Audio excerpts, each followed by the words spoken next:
大家好，今天我们来学习汉语。เอาเนาะสบายดีมื้อนี้เฮาสิมาเรียนพินินอีกเนาะซึ่ง EP ทำอิฐก็เฮ็ดไปแต่ปีกายมาต่อ EP 2กันเลย X4Y สระภาษาจีนเนาะเฮามาเริ่มกันเลยตัวที่1อาอาโอโอเอเออีอีอูอู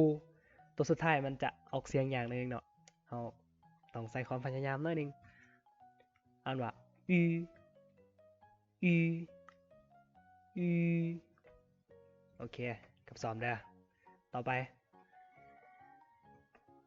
เอาเอาไอไอเอเอโอโอ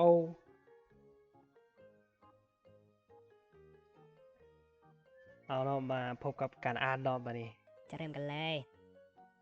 ซึ่งการอ่านก็จะเอาพยัญชนะมาผสมกับสระแล้วก็อ่านออกเสียงซึ่งเวลาออกเสียงนั่นแต่ละตัว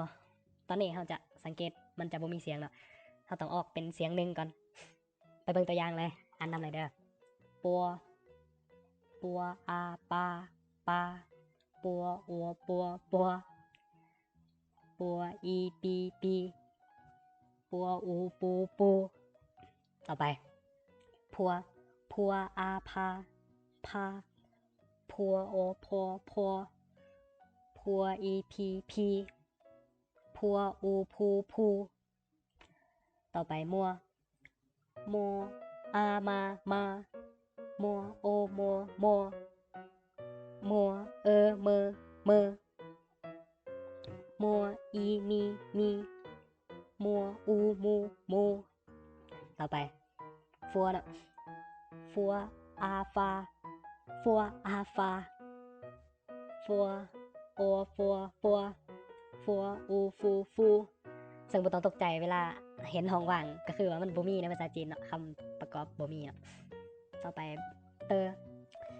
เตออาตาตาเตอเตอเตอเตออีตีตีเตออูตูตูตูอย่าเลยต่อไปเป็นพยัญชนะเธอเนอเลอเกอเฮอเธออาทาทาเธอเธอเธอเธออีทีทีเธออูทูทูเนอเนออานานาเนอเนอเนอเนออีนีนีเนออูนูนูเนออูนูนูต่อไปเลอเลออาลาลาเลอเลอเลอเลออีลีลีเลออูลูลูเลออูลูลูต่อไปเกอ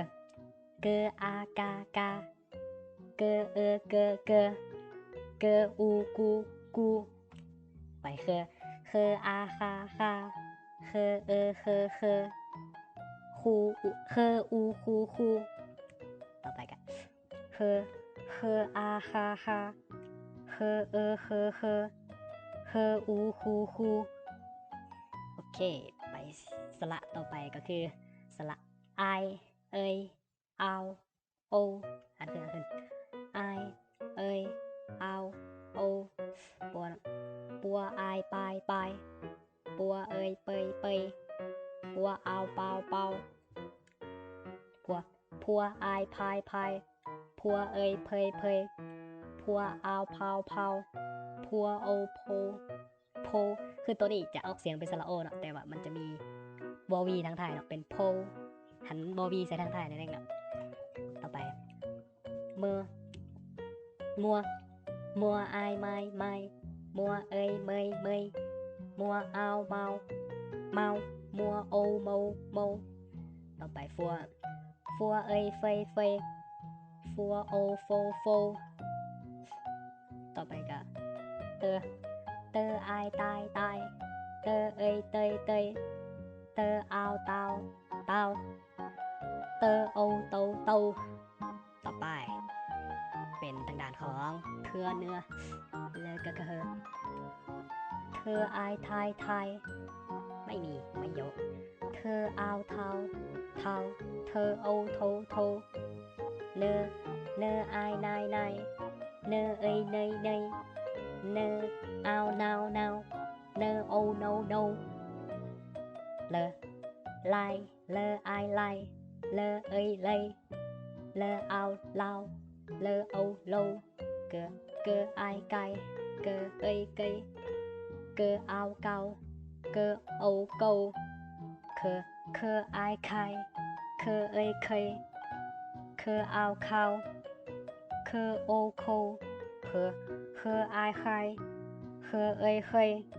เคอเอาเขาเคอโอโค โอเคหมดแล้ว EP ต่อไปจะเป็นการอ่านพยัญชนะอ่านสระผสมเนาะให้สำหรับการอ่านเสียงนิดนึงนะครับทีมเพื่อนบอก